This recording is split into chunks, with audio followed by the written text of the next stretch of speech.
Hey, I'm 90. Welcome back to our Zoo's Cages. We're going to continue with the cab over here, and I'm going to try to incorporate some YouTube comments in my videos. So I'm going to do two today. The first one is from Neil. He's kind of interested if the cab over was the illusion of the height. So I got a ladder here and I'm going to measure it from the top.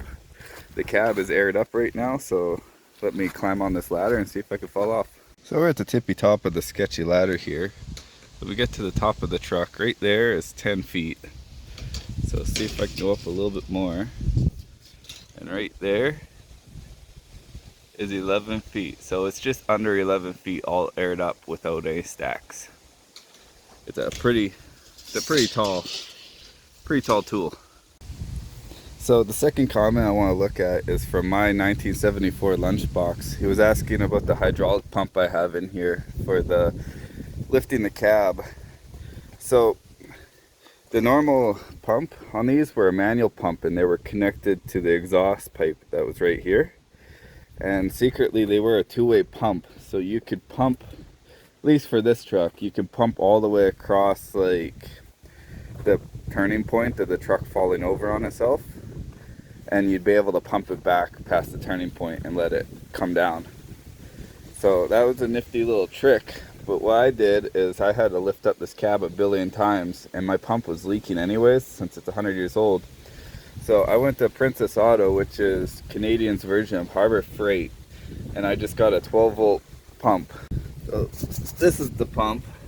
It's a little dusty from all the years just sitting around. I have a regulator hooked up to it because the pump is actually too fast for the hydraulic system on this truck. I'll get more into that here. You can adjust the pumps, but I didn't feel like it because the last pump I had, I misadjusted it and it became a gutless piece of garbage. It's getting pretty windy. Anyways, so long story short, this pump is a one-way pump where it pumps up but then just releases. Originally I got a two-way pump where you can go up and down for the normal hydraulic cylinders, but I didn't have a regulator on it. And the original cylinder, these are replaced cylinders. I got these from Princess Auto as well. I'll get a part number. They fit basically in there. All I had to do is modify this lock here. This lock keeps the cab from falling down on you. I just had to modify it a bit to fit the new cylinder on this pump, or on this piston. But the original pistons on this truck, they had a safety, so if you blew a hose, there was a little ball that would lock the pump solid. And with the massive amount of pressure that the electric pump did, it locked the cylinder solid. And I took it in to get it repaired, but they couldn't repair it. So in the end, I just got new pistons. These ones don't have any safeties in them, and you can't really see it, but this is a two-way piston. What I did is I put an air valve on the down end and just ran pressure to the up end, so it'll pull it up, but then it just lets it down by gravity. If I ever need to go over the half point where the cab falls on itself, I just usually use a come along to bring it back, because usually you don't have to go up that high unless you're doing like massive like engine rebuilds or anything like that. So that wasn't a big deal for me. I could have went back to a two-way, but I just want something simple so I can hook one hose up to it and then have the regulator slow it down, because this thing will fly up without the regulator. It's just an adjustable pressure switch that slows down the flow. So the cab goes up slower and goes down slower, because it would drop as fast as it would go up. Basically how these systems work is there's a outline here, goes to the regulator, and I just use the default hoses. I plan on changing them out. And the default hose tees right there goes across to the other lock and then goes over to this lock. So as soon as it gets pressure, it unlocks the back of the cab automatically. And then it sends pressure all the way to the front and up to here to the cylinder, and that's what lifts it up on both sides. I still have the old hoses in here. You can see right there, it's just hanging. That's for the other side if I did want to hook up the downside again, but I don't think I am for this project. And that would put, you could fill that to let it down once it's past half. Things I have is, I have a off switch on the other side of the cab that turns all power off. But I also have this lockout switch here. So if you're going down the road, the cab won't just go up on its own. So this is the power to the pump itself on its own very own switch. So I can lock it out or I can turn it on like that. And then I still have to place something for this guy, but this is your up and down. So as you can see, it goes up, it goes down. If I hold the button, it lifts the cab. And it's a nice good pace. Once the cab is lifted, usually you have a string for this, which I still have to get, but that will lock down into this area right there. As you can see, the piston is bigger. The original one had a smaller, I don't know what you call that, a smaller rod. This is why I had to cut this out. This gives you a better look at the breather. This breather lets air in and out of the piston, but keeps debris out. So that's why I put this in. Because if you just blocked off that hole, the piston would kind of lock from the air pressure inside of it, and you don't want that to happen. So yeah, we can keep going up here. I kind of dropped the switch on the ground.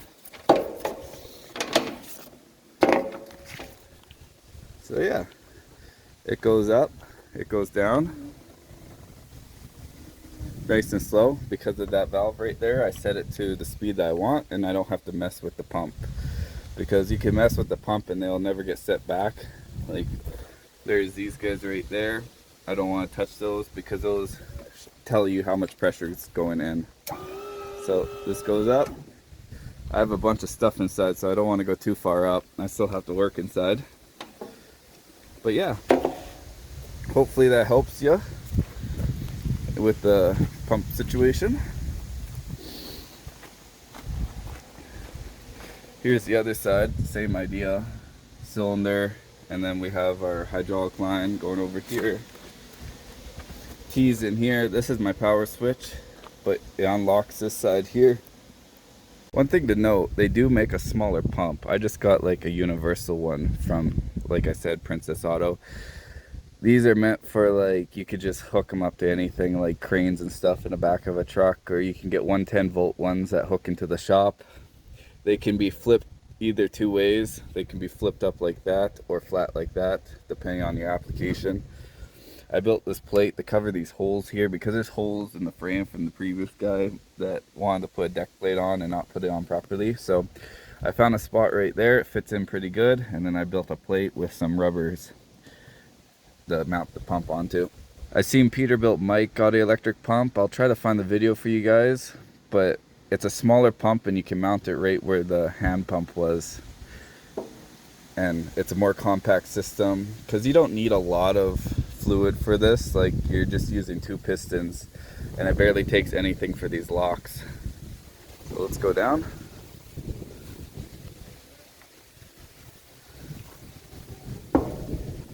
Those fit in there, and then the locks lock into place. Look at that.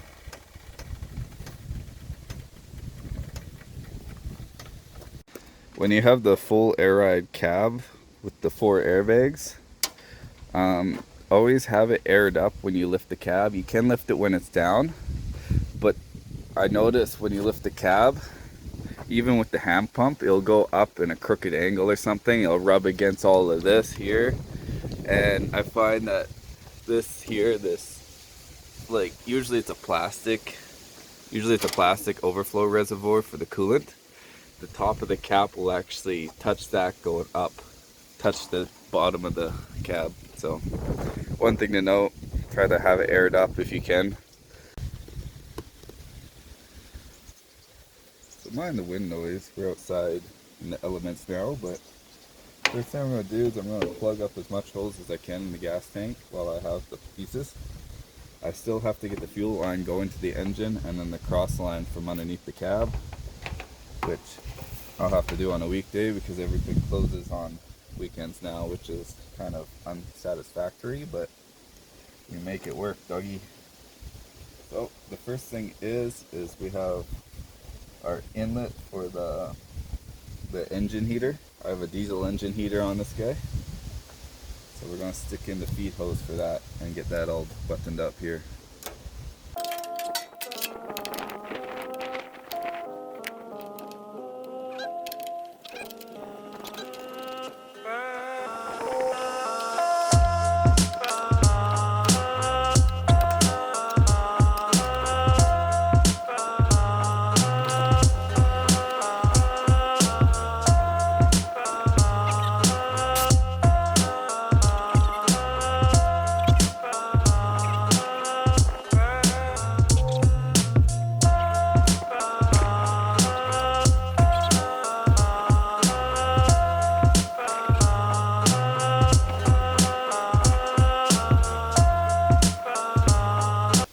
Okay, we'll get the next piece here. This is a blow-off valve in case the tank like overpressures. This allows air to come out, I believe, when pressured up, and it allows the tank to breathe, I guess is what I'm saying. So I'm going to clean this up here, put it in, put a hose on it that goes down into there. We actually have some yellows sealant. This is for gases and fluids.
We're back. I finally found the piece right there. I had to tore basically everything out of my shelving, but hey, we got it.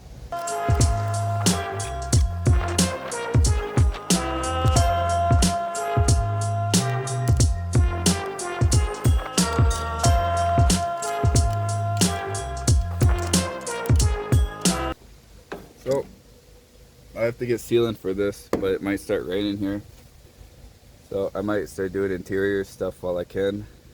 If it starts raining, I might be back with the sealant. But yeah, there's the fuel tanks basically done. Move to the inside. Things I did off camera is I painted the top of the fuel level check valve or whatever. I don't know what you would call it.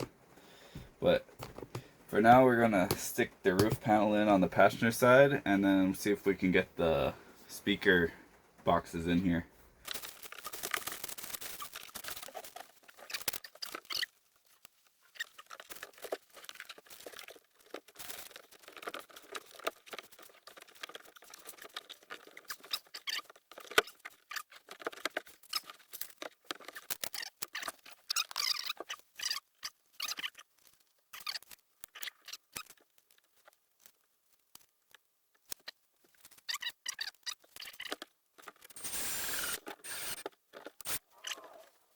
Oh, hi. So I was cursing with this freaking roof panel, but I got the roof panel in. I got the right speaker in. And what I did too is I also redid the wiring because I found out the box I had came with like the proper wiring for the speakers. And then I got these wired up for the back on both sides here. just like so. And then I got the speakers in. So what I think I'm going to do, because I can't really get anywhere in life, I should probably tape that, but what I'm going to do is I'm probably just going to screw into the plasterboard. I was thinking I could probably use J-clips or something, but it's just going to be a pain to actually figure out where the holes are. So I'm going to put these up, just drill into the board itself, and that should be good enough because you'll have two side ones and then you'll have two top ones. The side ones will hold the weight and the top ones will just hold it in place. So it should work out all right. I'll get back to you here when they're in. Okay, I got them in now. One thing I'm kind of concerned about is you might notice they're not straight. It's because the roof isn't straight. I didn't take a close look of how they were beforehand, but they do have a little bit of a tweak in them now just to be sucked up against the roof. So hopefully it'll be fine. I think it should be, but it just bugs me a little bit that the roof is tweaked, even though they're flat panels, but the roof has a little bit of a bend in it when it goes around this curve right there. And then it flattens out. So I think that's the issue. But yeah, let's see if they work. So I don't know how it's going to sound with the low battery in the truck, but we'll give her a shot here.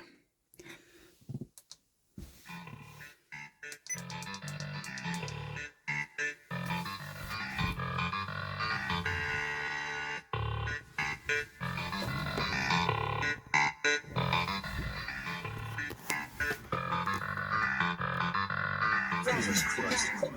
I was born with the left hand technique, one of those angels with the blessings. Starting from mountain, that's me, far from stardom, armed with arteries. Part of me urged like the arc to the heart, to the part with the alarm to the heart, and the scar starts to work. Hurts to hurt, hurts to disperse. When it merges, for the first becomes cursed. I got this power panel all back up because I don't need to go back in there. If I do, I could just open it up with these two screws here. I also put this on. I have to take this off one more time, but for now it can stay on there, and that's all cleared up. Like I said before, I got the speakers in, so we good at the speakers. I was gonna put the dash in, but I still have to put the heat vents on. It's a little bit of modifying. I'll do that next time. A little bit of modifying because I have to glue them or tape them on because the new panel doesn't have the attachment for the heat vents, but it's no biggie. Other than that, it's basically, well, the back is done. I just have to put that in there. I have to put the heater controls in there and the door panels, and then there's a panel that goes behind the pedals right there. Oh yeah, and I have to do that, the shifter. But the shifter is no biggie. I'll take this cord. Shifter is no biggie too. I have to do a simple repair in the future and then paint it and then put it back in and do that modifying that I showed a while ago. Other than that, if you enjoyed this video, thank you. If you liked it, I appreciate it. I hope you have a good night. As I leave to go home now, one thing that kind of tricked me is when I was inside the truck, I thought my roof was leaking while it was raining, but in the end it was just condensation because I was a hot person inside a cold, rainy truck. So all the pillars and stuff had a little bit of condensation on it and I was tripping out.